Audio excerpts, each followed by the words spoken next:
For centuries, we've been taught that Egypt ruled Africa. But what if history tells a far more uncomfortable truth? That Egypt wasn't just a neighbor to a powerful black kingdom to its south, it was ruled by it. Not just once. Not briefly. But by black African kings from Nubia who became pharaohs, masters of the Nile. Tonight, we're settling it. Nubia versus Egypt. Who really ruled whom? To understand this epic power struggle, we need to travel south of Egypt, into the lands of ancient Nubia, located mostly in modern-day Sudan. Think of Nubia as the powerhouse Egypt desperately needed. It was incredibly rich in gold, a seemingly endless supply of skilled soldiers, abundant iron, and it controlled the vital trade routes connecting Central Africa to the Mediterranean. Egypt depended on Nubia far more than mainstream history usually admits. Long before Egypt even dreamed of building an empire, Nubia was already home to highly organized, sophisticated kingdoms. We're talking about places like Kerma, one of Africa's earliest urban civilizations, which was thriving while Egypt was still finding its feet. Kerma wasn't just some primitive outpost, it was a bustling metropolis with a powerful monarchy, a formidable army, and a complex society.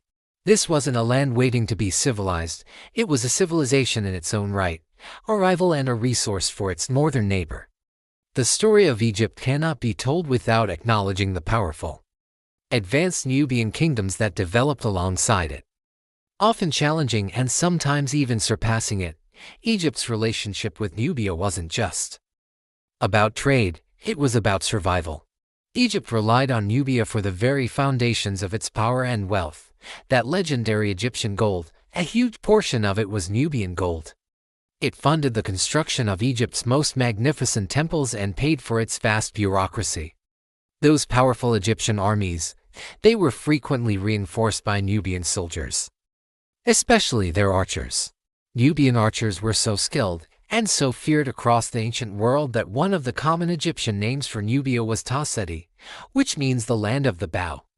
These weren't just mercenaries, they were an elite force that protected Egyptian borders and fought in its foreign wars. When Egyptian texts refer to Nubia as the land of gold, it wasn't just poetic language. It was a statement of economic reality. Without Nubian gold, Nubian soldiers, and Nubian trade, the history of Egypt's new kingdom would look very, very different. Egypt didn't just dominate Nubia, it was deeply, fundamentally dependent on it. This economic and military reliance set the stage for one of history's greatest reversals of power.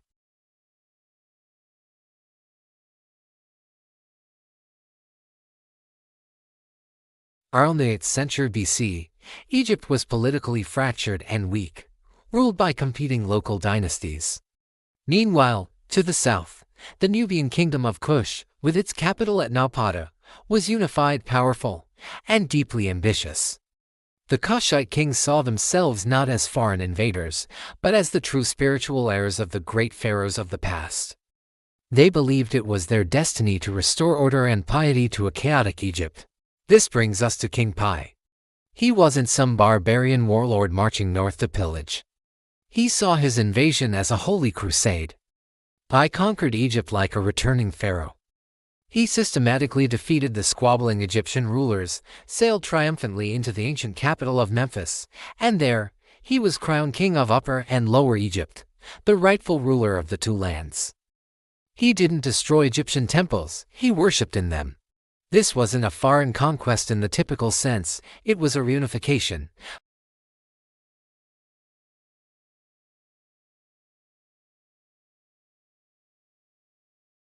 For nearly a century, the masters of Egypt were Kushite kings. So what did this Nubian rule look like?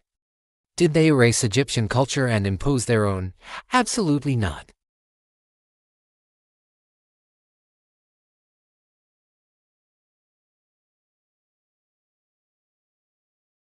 They saw themselves as restorers, not conquerors.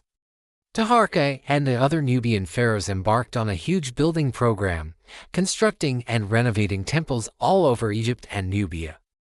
They restored forgotten religious rituals and brought back artistic and architectural styles from Egypt's Old Kingdom, a period they considered a golden age. They were more Egyptian than the Egyptians of the time. They ruled a vast empire that stretched from deep within modern Sudan all the way to the Mediterranean, governing from both the Nubian capital of Napata and the Egyptian capital of Memphis.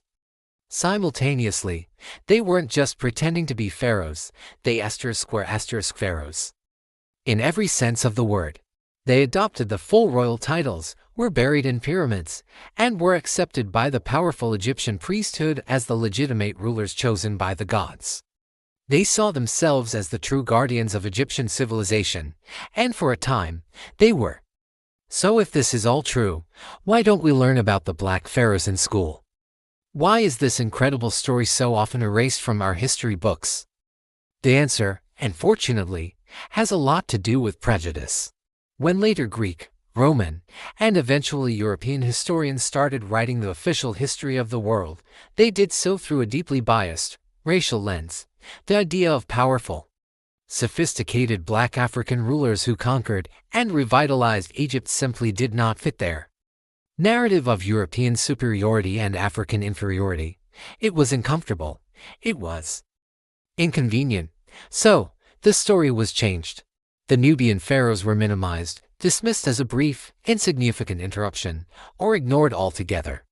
Nubia itself was often portrayed as a primitive backwater that was always subservient to a superior Egyptian civilization. But archaeology doesn't have a racial bias. The physical evidence is undeniable. In Sudan today, there are over 200 pyramids built for Kushite kings and queens, more than double the number of pyramids found in all of Egypt. The stones don't lie. The story of the 25th dynasty is written in stone, and it tells a story of African power and glory that was deliberately forgotten. So, let's return to our original question, Nubia versus Egypt. Who really ruled whom? The answer is that both did, at different times.